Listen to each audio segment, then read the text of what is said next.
Hello बच्चों, let's see the question. Match the following with correct response. First cataract, second myopia, third hypermetropia, fourth presbyopia. A, old age person unable to see near objects clearly due to weakening of ciliary muscles. B, a person can see near objects but not able to see far objects clearly. C, opacity of the lens. D, a person can see far objects but not able to see near objects clearly. Now to answer this question, first we will discuss here the key concept, and here the key concept will be human I defect. तो जब हम बात करते हैं human आई की, ये हमारे पास natural optical instrument होता है which is use to see the objects surrounding अस.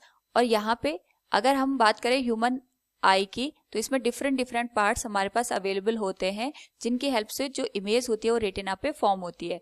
लेकिन जब हमारे पास यहाँ पे या तो जो कन्वर्जिंग पावर कम हो जाती है यहाँ पे लेंस की, या तो बढ़ जाती है, या फिर जो आईबॉल का साइज होता है वो डिक्रीज या इंक्रीज हो जाता है, जिसकी वजह से जो इमेज होती है वो रेटिना पे क्लियरली फॉर्म नहीं हो पाती, और इसी को हम यहाँ पे ह्यूमन आई डिफेक्ट का नाम देते हैं. नाउ यहाँ पे अगर हम बात करें, जो हमारे पास फर्स्ट पार्ट पूछा गया है, it is asking about the cataract. तो जो कैटरेक्ट होता है ये हमारे पास यहाँ पे जो ह्यूमन आई लेंस होता है इससे रिलेटेड डिफेक्ट होता है. इसमें यहाँ पे वी नो दैट जो ह्यूमन आई होता है इसमें कन्वर्जिंग लेंस लगा होता है, और जो ये लेंस होता है ये यहाँ पे प्रोटीन का बना होता है. साथ में हमें ये भी ध्यान रखना है, कभी कभी यहाँ पे जो ह्यूमन आई लेंस होता है इसके बाहर एक और लेयर यहाँ पे फॉर्म हो जाती है, जिसकी वजह से जब भी हम यहाँ पे ऑब्जेक्ट को देखते हैं तो वो ऑब्जेक्ट यहाँ पे रेटिना पे क्लियरली फोकस नहीं हो पाता, यानी हमें जो इमेज होती है वो ब्लर दिखाई देती है.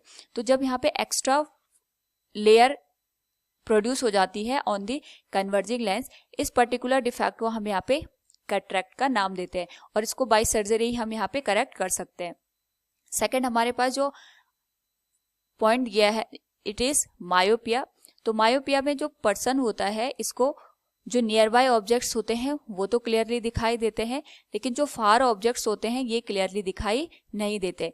इसके पीछे का रीजन ये होता है कि यहाँ पे जो ह्यूमन आई लेंस होती है, या तो इसकी जो कन्वर्जिंग पावर होती है ये यहाँ पे इंक्रीज हो जाती है. तो अगर यहाँ पे कन्वर्जिंग पावर बढ़ जाएगी तो जो भी यहाँ पे ऑब्जेक्ट है उससे जो भी लाइट रेज यहाँ पे लेंस पे फोकस होती हैं वो रेटिना पे ना जाके रेटिना से पहले ही किसी पॉइंट पे जाके इमेज को फॉर्म कर देती है. तो यहाँ पे या तो कन्वर्जिंग पावर लेंस की बढ़ जाती है, या तो जो हमारे पास आईबॉल का साइज होता है ये यहाँ पे इंक्रीज हो जाता है. दोनों ही केसेस में हमारे पास जो ऑब्जेक्ट है इसकी जो इमेज है वो रेटिना से पहले ही यहाँ पे फॉर्म हो जाती है, और ऐसे डिफेक्ट को हम यहाँ पे मायोपिया का नाम देते हैं. इसको करेक्ट करने के लिए we use the concave lens, यहाँ पे कॉनकेव लेंस का यूज किया जाता है.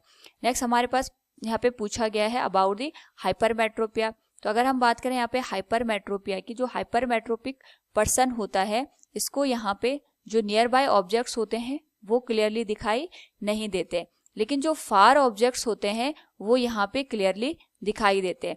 तो इसके पीछे का रीजन ये होता है कि यहाँ पे जब भी कोई पर्सन नियर बाय ऑब्जेक्ट को देखता है तो जो यहाँ पे आई लेंस होता है इसकी जो कन्वर्जिंग पावर होती है ये यहाँ पे डिक्रीज हो जाती है, और अगर यहाँ पे कन्वर्जिंग पावर डिक्रीज हो जाएगी तो जो भी यहाँ पे इमेज आएगी वो रेटिना पे फोकस न होके रेटिना के बाद किसी पॉइंट पे जाके फोकस होती है.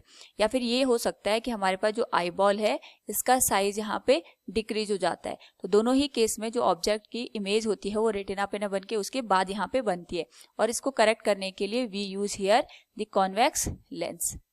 नेक्स्ट यहाँ पे अगर हम बात करें, it is asking about the presbyopia. तो जो प्रेसबायोपिया होता है ये जनरली हमारे पास जो ओल्ड एज पर्सन्स होते हैं उनमें देखने को मिलता है.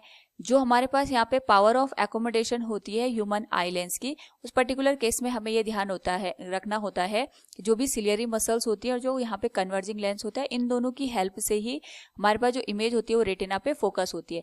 यानी यहाँ पे जो सिलियरी मसल्स होती है उनके कॉन्ट्रैक्शन या रिलैक्सेशन से जो कन्वर्जिंग लेंस होता है इसकी थिकनेस कम या ज्यादा होती है, जिसकी वजह से जो फोकल लेंथ होती है वो चेंज हो जाती है, और जो भी ऑब्जेक्ट यहाँ पे पास रखा हो या दूर रखा हो उसकी इमेज रेटिना पे बन जाती है.